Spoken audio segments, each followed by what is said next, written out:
Hello, story lovers. Welcome back to my channel, Possessive Husband, Innocent Wife, Part 177.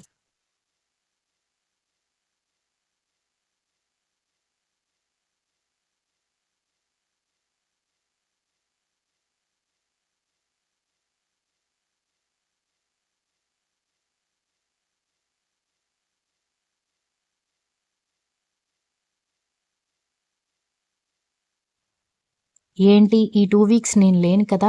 చాలా హ్యాపీగా ఉన్నారా? అని దక్ష అడుగుతూ వాళ్ళమ్మ చేసిన సున్నుండలు ఇద్దరికీ ఇస్తుంటే, అదేం లేదు మమ్మీ, మేము నిన్ను చాలా మిస్ అయ్యామని ఇద్దరు బెంగగా కాళ్ళు చుట్టుకోవడంతో వాళ్ళని ఆశ్చర్యంగా చూసి నవ్వుకుంటూ సరేలే వెళ్ళి లడ్లు తినండి, ఇంకా కావాలంటే చెప్పండి అంటూ వంటగదిలో ఏదో పని చేస్తూ వెంటనే ఏదో గుర్తొచ్చినట్టు కర్ణకి మెసేజ్ చేసి, నేను తీసుకురమ్మన్నవి తీసుకొచ్చారా అని అడిగింది.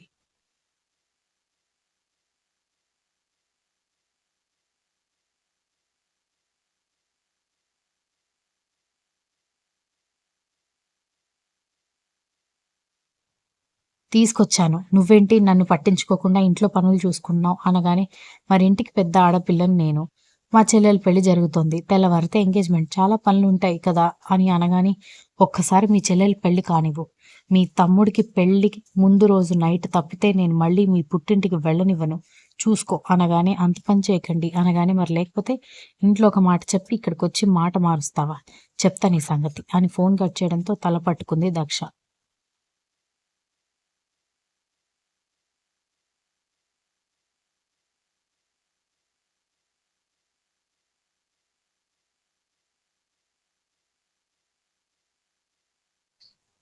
మర్నాడు ఉదయాన్నే కర్ణ దక్ష తీసుకురమ్మని చెప్పిన నగలు తీసుకుని రావడంతో, అవన్నీ తీసుకొచ్చి మహాలక్ష్మి చేతిలో పెట్టడంతో, ఇవన్నీ నీకు పెళ్లికి ముందు, పెళ్లి కుదిరినప్పుడు చేయించిన నగలు కదా!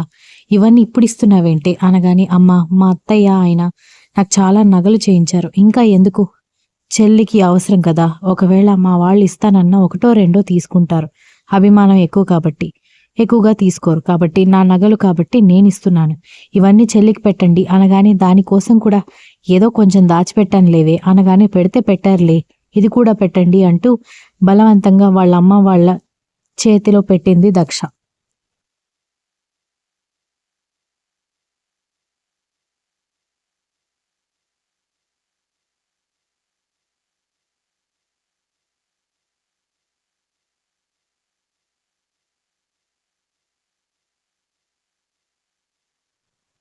ఈ విషయం అల్లుడు గారికి, మీ అత్తగారికి తెలిస్తే ఏం బావుంటుంది అనగానే, అవన్నీ తీసుకొచ్చింది మీ అల్లుడు గారే అని అనగానే, కర్ణ నెమ్మదిగా రావడంతో, ఏదో మా మీద ఉన్న ప్రేమతో, చెల్లెల మీద ఉన్న ప్రేమతో ఇవన్నీ తీసుకురమ్మని మీకు చెప్పినట్టుంది. మీరు ఇవన్నీ తీసేసుకోండి బాబు అనగానే, తను తీసుకురమ్మందని నేను తీసుకురాలేదు. నాకు కూడా తీసుకురావాలనిపించింది కాబట్టే తీసుకొచ్చాను. అయినా అవి మీ అమ్మాయి నగలు మాత్రమే కాదు, కొన్ని మేం చేయించినవి కూడా ఉన్నాయి అన్నాడు.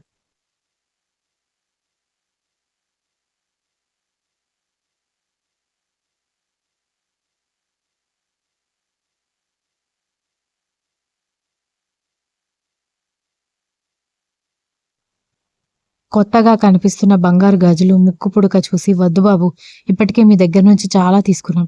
డబ్బున్న అల్లుడిని చేసుకుని బాగా వెనకేసుకుంటున్నారని ఇప్పటికే జనాలు మాట్లాడుకుంటున్నారు. ఇంకా ఇంకా వద్దు అనగానే, ఆ మాట్లాడుకునే జనాలు కట్నం లేదని, బంగారం లేదని మీ అమ్మాయి పెళ్లి ఆగిపోతే వచ్చి డబ్బు సహాయం చేస్తామంటారా? వాళ్ళు బంగారం ఇస్తామని అంటారా? అనగానే మహాలక్ష్మి, భాస్కర్ ఏం మాట్లాడలేకపోయారు.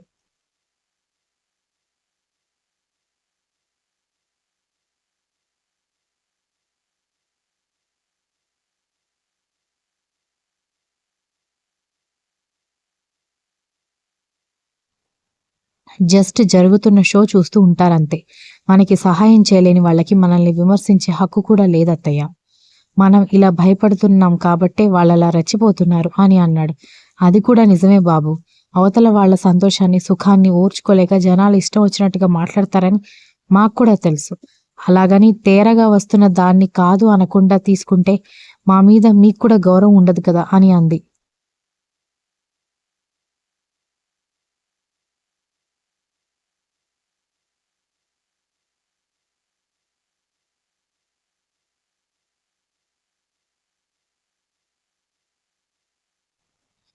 అలా అని మీరెందుకు అనుకుంటున్నారు? మా అమ్మ మా పెళ్ళప్పుడే చెప్పిందని నేను మీకు ఆల్రెడీ చెప్పాను. వాళ్ళకి ఏం అవసరం ఉన్నా మనమే ఇవ్వాలి, వాళ్ళ దగ్గర నుంచి ఏమీ ఆశించకూడదు అని. అందుకే మా బాధ్యత మేము నెరవేరుస్తున్నాం. ఒకవేళ ఇదే నాకు ఒక చెల్లెలుంటే నేను తన పెళ్లి బాధ్యత తీసుకొని తనకి దేనికి లోటు రాకుండా జాగ్రత్తగా అన్ని సమకూర్చి పంపిస్తాను కదా అని అన్నాడు.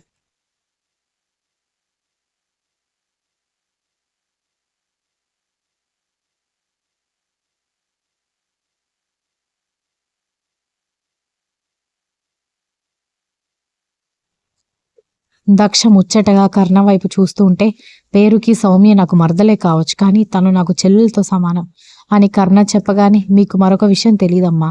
తమ్ముడు చదువుకు అయ్యే ఖర్చు కూడా మొత్తం ఆయనే చూసుకున్నారు. మీరిలా మొహమాటంతో వాడిని ఎక్కడ చదివించనివ్వకుండా చేస్తారో, వాడికి కావాల్సిన చదువులు ఎక్కడ చదవకుండా ఆగిపోతాడో అని ఆయనే చదివించాడు. కానీ వాడు మిమ్మల్ని చూసుకోవాలని వాడికి ముంబైలో వచ్చిన జాబ్ కూడా వదిలేసి ఇక్కడ సాఫ్ట్‌వేర్ జాబ్ చేస్తున్నాడు అని చెప్పింది దక్ష.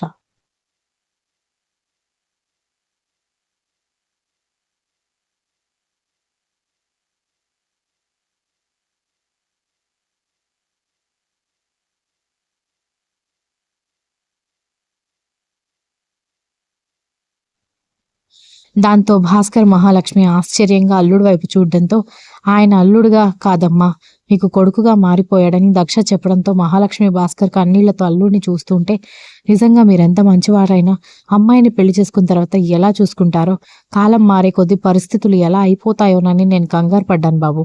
కానీ మీరు మాత్రం మా అంచనాలకు ఎప్పుడూ అందకుండానే ఉన్నారు. నిజంగా మీలాంటి అల్లుడు రావాలంటే పెట్టి పుట్టాలి అన్నాడు భాస్కర్.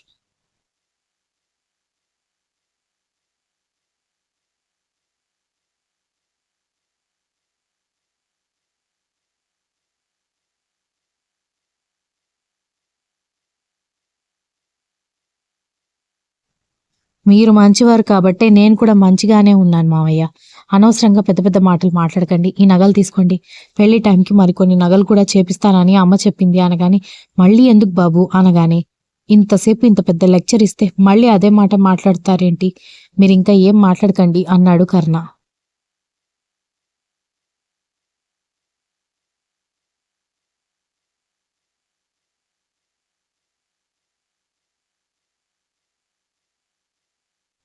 కానీ మా వియ్యపురాలు సొంతం మీ పిన్నిగారే కదా బాబు. సొంత అక్క తనకి కావాల్సినవన్నీ చేయించిందంటే ఆవిడేమి అనుకుంటారో తెలీదు కదా అనగాని, ఇవన్నీ మేము మీ తరఫున చేపిస్తున్నాం. మా పిన్నికి సంబంధం లేదు. మా అమ్మ తనకి అక్కగా కాదు, మీకు వదినగా ఇవన్నీ చేస్తోంది అని చెప్పాడు కర్ణ.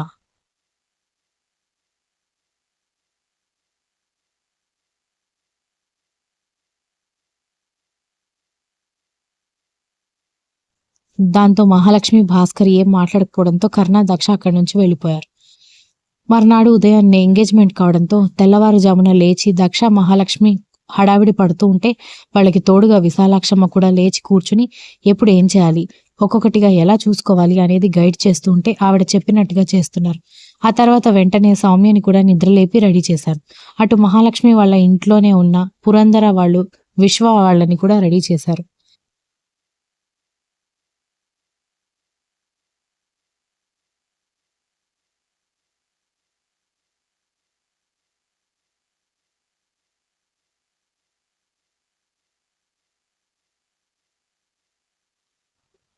సిల్వర్ పింక్ కలర్ కాంబినేషన్‌లో ఉన్న లెహెంగాలో చూడముచ్చటగా ఉన్న సౌమ్య చుట్టూ మెటికలు విరిచి చాలా అందంగా ఉన్నావు.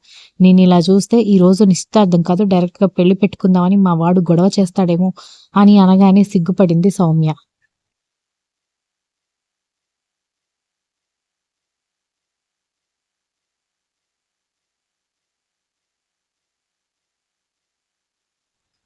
దక్ష రెడీ అయిందో లేదో చూడ్డానికొచ్చిన కర్ణ చీర కట్టుకుని వడ్డాణం పెట్టుకుంటున్న దక్ష కష్టాన్ని చూసి నవ్వుకుంటూ, నన్ను హెల్ప్ చేయమంటావా అని హస్కీగా అడిగేసరికి, పర్వాలేదు నేను పెట్టుకోగలుగుతాను అని ఆమె కూడా ఓరగా అతని వైపు చూస్తూ చెప్పడంతో, నువ్వు పెట్టుకోగలగడంలో గొప్పే ఉంది, నాతో సేవలు చేయించుకోవడంలో గొప్పతనం ఉంది గాని అన్నాడు చిలిపిగా. Continuous. If you like this story please like, share, comment and don't forget to subscribe.